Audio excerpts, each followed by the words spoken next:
రాజకీయాల్లో ఏ నలుగురు కలుసుకున్నా ఇప్పుడు కవిత గురించే మాట్లాడుకుంటున్నారు. కవిత పార్టీ పేరు గురించి ఎప్పుడు పెడుతున్నారో డేట్ గురించి గట్టిగా డిస్కషన్ నడుస్తోంది.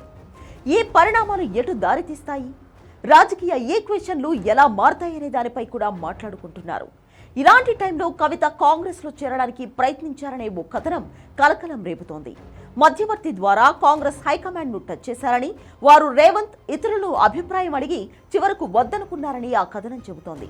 దీంతో పాటు ఎప్పటి నుంచో జంప్ కొట్టడానికి రెడీగా ఉన్న బీఆర్ఎస్ ఎమ్మెల్యేలు, ముఖ్యంగా గ్రేటర్ హైదరాబాద్లో వాళ్లు ఇదే టైంలో కాంగ్రెస్లో చేరిపోవాలని ఫిక్స్ అయి ఎదురు చూస్తున్నారని ఆ కథనం చెబుతోంది. అయితే ఇది ఖచ్చితంగా కావాలని డైవర్ట్ చేయడానికి రాయించిన కథనం అనే టాక్ వస్తోంది. ఆంధ్రజ్యోతి జనరల్ గా అన్నింటికంటే ముందుగా ఇవ్వడమే కాదు, రాజకీయాలను మలుపు తిప్పేలా కూడా కథనాలు ఇస్తుందని అందరికీ తెలుసు. పైగా రాధాకృష్ణ రేవంత్ రెడ్డితో ట్రావెల్ అవుతున్నారన్న విషయం కూడా ఓపెనే.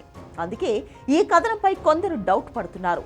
ఓ పక్క కవిత పార్టీని జూన్ 2నే అనౌన్స్ చేయాలని ఫిక్స్ అయిపోతే కాంగ్రెస్ లో చేరాలనుకోవడం ఏంటని చర్చ నడుస్తోంది. కాంగ్రెస్ కి వ్యతిరేకంగా ఉన్న బీఆర్ఎస్ నుంచి కవిత చీలి కాంగ్రెస్ లోనే చేరితే వాల్యూ ఏముంటుందనేది వారి వాదన.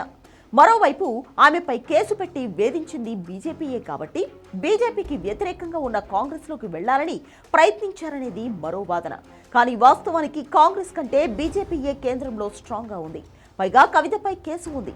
ఇన్ని పెట్టుకుని బీజేపీతో కయ్యం పెట్టుకోవాలని అనుకుంటారని ఎవరూ ఊహించరు.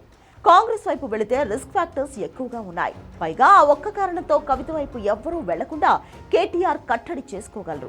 అదే బీజేపీ వైపు వెళితే అలా ఆపడం కేటీఆర్ కు కష్టమవుతుంది. ఇన్ని తెలిసి కాంగ్రెస్ కు ఎందుకు ప్రయత్నిస్తుంది కవిత అనేది ప్రశ్న. అయితే ఏ కథనం వెనుక ఉద్దేశం ఏమై ఉంటుంది? దానికో లెక్క ఉందంటున్నారు. రాష్ట్రంలో కాంగ్రెస్ కు వ్యతిరేకత వచ్చిందన్నది వాస్తవం. మరోవైపు బీఆర్ఎస్ అంతర్గత కుమ్ములాటలతో అవకాశం ఉన్నా లేవలేని పరిస్థితిలో ఉంది. ఈ టైంలో బీజేపీకి అవకాశాలు బాగా కనపడుతున్నాయి. దీంతో నడుస్తున్న పరిణామాల్లో కాంగ్రెస్ వెనక్కుపోయింది. చర్చ అంతా కవిత చుట్టూ జరుగుతోంది. అందుకే కవిత అంశాన్ని కాంగ్రెస్ వైపు మళ్లిస్తే ఉపయోగపడుతుందనే ఈ కథనం వండివార్చారని వాదన వినబడుతోంది. ఇక బీజేపీ ఏం చేస్తుందనేది అందరూ ఆసక్తిగా ఎదురు చూస్తున్నారు. వాళ్ళెంతవరకు చేసుకోగలరనేది చూడాలి.